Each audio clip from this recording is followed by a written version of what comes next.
Establishment act ಅಂತ ಒಂದಿದೆ. ಅದರ ಅಡಿಯಲ್ಲಿ CBIನವರಿಗೆ ಬೇರೆ ಬೇರೆ ರಾಜ್ಯಗಳಿಗೆ ಹೋಗಿ ತನಿಖೆ ಮಾಡೋದಕ್ಕೆ ಅವಕಾಶ ಇದೆ, ಅಧಿಕಾರಿಗಳ ಮೇಲೆ, ಜನಪ್ರತಿನಿಧಿಗಳ ಮೇಲೆ.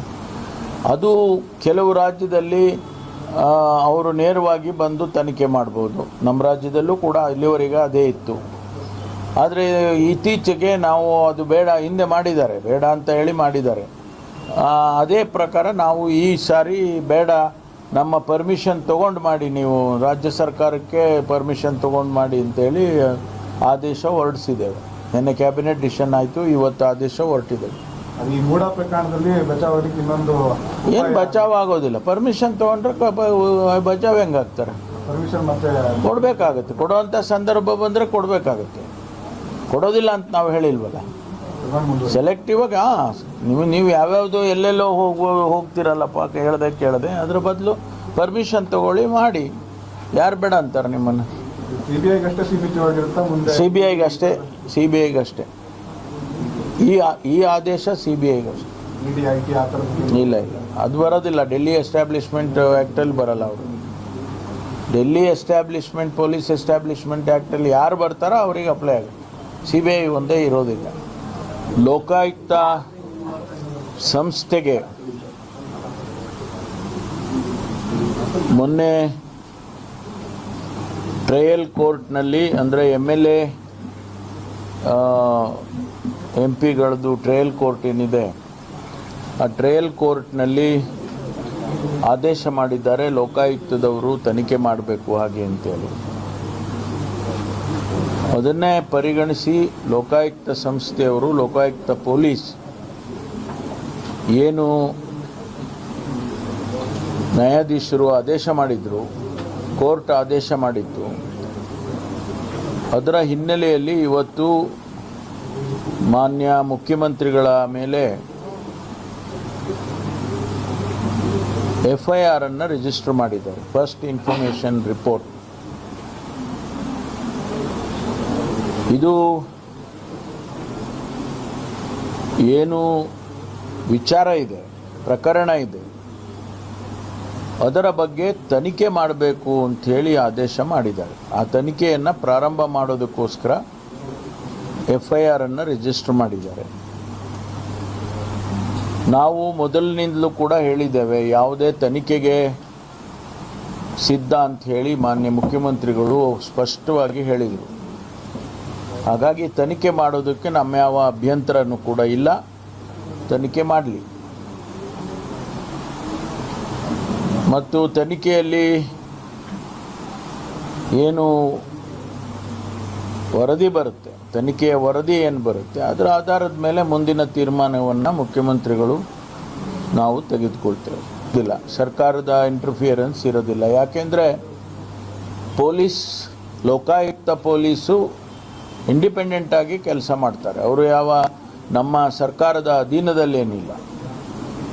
ಸರ್ಕಾರ ಅವರಿಗೆ ಸವಲತ್ತು ಕೊಡುತ್ತೆ, ಸಂಬಳ ಕೊಡುತ್ತೆ, ಸಾರಿಗೆ ಕೊಡುತ್ತೆ. ಆದರೆ ಸರ್ಕಾರದ ಅಡ್ಮಿನಿಸ್ಟ್ರೇಟಿವ್ ಸೆಟಪ್ಪಲ್ಲಿ ಅವರು ಇರೋದಿಲ್ಲ. ನಾವ್ಯಾರು ಕೂಡ ಅವರಿಗೆ ಸೂಚನೆ ಕೊಡೋದಕ್ಕಾಗೋದಿಲ್ಲ. It's an independent autonomous body. ಅವರೇ ಪಾರದರ್ಶಕವಾಗಿ ತನಿಖೆಯನ್ನು ಮಾಡೋದಕ್ಕೆ ಅವ್ರಿಗೆಲ್ಲ ಅವಕಾಶ ಇದೆ, ಮಾಡ್ತಾರೆ. ಮೈಸೂರು SP ಅವರಿಗೆ ಸೂಚನೆ ಕೊಟ್ಟಿರೋದು ಕೋರ್ಟಲ್ಲಿ ಮೈಸೂರು SPಗೆ ಸೂಚನೆ ಕೊಟ್ಟಿದ್ದಾರೆ. ಆ ಸೂಚನೆ ಪ್ರಕಾರ ಅವರು ತನಿಖೆಯನ್ನು ಮಾಡಬೇಕು ಅಂತೇಳಿ ತಿಳಿಸಿದ್ದಾರೆ. ಅವ್ರು ಮಾಡ್ತಾರೆ, ಅವರೇ ಮಾಡಬೇಕು, ಬೇರೆಯವ್ರು ಮಾಡೋಂಗಿಲ್ಲ. ನೋಡಿ, ಅಲ್ಲಿ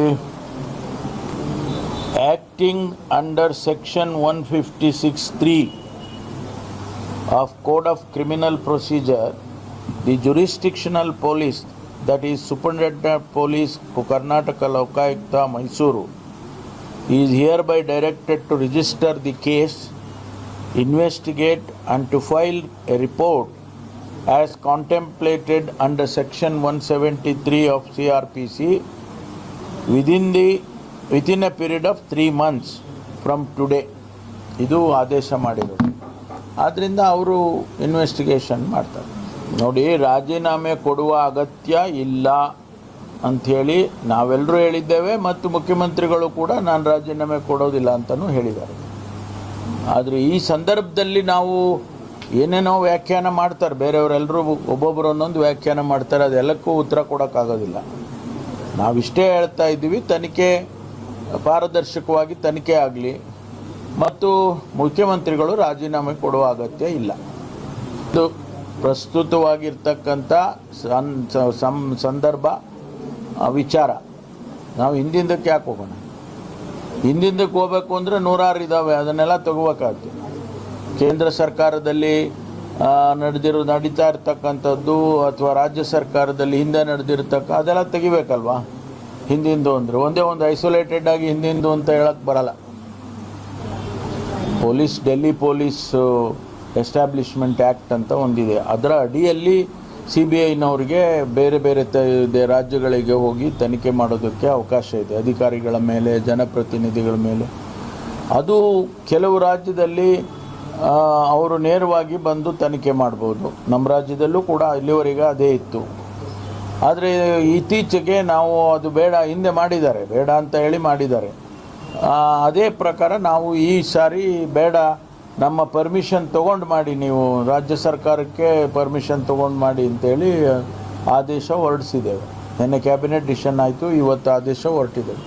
ಈ ಮೂಡ ಪ್ರಕರಣದಲ್ಲಿ ಬಚಾವ್ ಆಗಲಿಕ್ಕೆ ಇನ್ನೊಂದು ಏನು ಬಚಾವ್ ಆಗೋದಿಲ್ಲ. ಪರ್ಮಿಷನ್ ತೊಗೊಂಡ್ರೆ ಬಚಾವ್ ಹೆಂಗೆ ಆಗ್ತಾರೆ? ಪರ್ಮಿಷನ್ ಮತ್ತೆ ಕೊಡಬೇಕಾಗತ್ತೆ. ಕೊಡುವಂಥ ಸಂದರ್ಭ ಬಂದರೆ ಕೊಡಬೇಕಾಗತ್ತೆ. ಕೊಡೋದಿಲ್ಲ ಅಂತ ನಾವು ಹೇಳಿಲ್ವಲ್ಲ. ಸೆಲೆಕ್ಟಿವ್ ಆಗಿ ನೀವು ಯಾವ್ಯಾವುದು ಎಲ್ಲೆಲ್ಲೋ ಹೋಗ್ತಿರಲ್ಲಪ್ಪ, ಕೇಳದೆ ಅದ್ರ ಬದಲು ಪರ್ಮಿಷನ್ ತಗೊಳ್ಳಿ, ಮಾಡಿ. ಯಾರು ಬೇಡ ಅಂತಾರೆ ನಿಮ್ಮನ್ನು? CBIಗಷ್ಟೇ ಸೀಮಿತವಾಗಿರುತ್ತಾ ಮುಂದೆ? CBIಗಷ್ಟೇ. ಈ